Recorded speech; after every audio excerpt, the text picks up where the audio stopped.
आता बातमी आहे मोहन भागवत यांच्याबद्दल।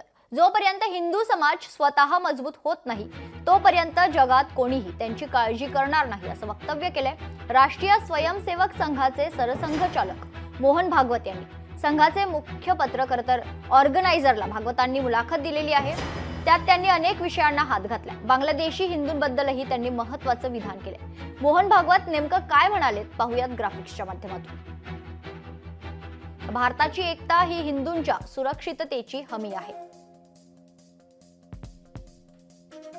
हिंदू समाज आणि भारत एकमेकांशी खोलवर जोडलेले आहेत। जेव्हा हिंदू समाज मजबूत होईल तेव्हाच भारतालाही वैभव मिळेल। जे लोक आज स्वतःला हिंदू मानत नाहीत एकेकाळी ते देखील हिंदू होते। त्यांना सोबत घेऊन जाण्याचं उदाहरण केवळ एक मजबूत हिंदू समाजच ठेवू शकतो। जर भारतातील हिंदू समाज मजबूत झाला तर स्वाभाविकपणे जगभरातील हिंदूंनाही बळ मिळेल। हे काम चालू आहे पण अद्याप पूर्ण झालेलं नाही। हळूहळू पण निश्चितच ही परिस्थिती बदलेल।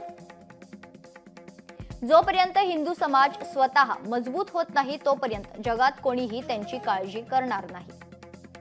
संघ जगभरातील हिंदूंसाठी शक्य ते सर्व करेल।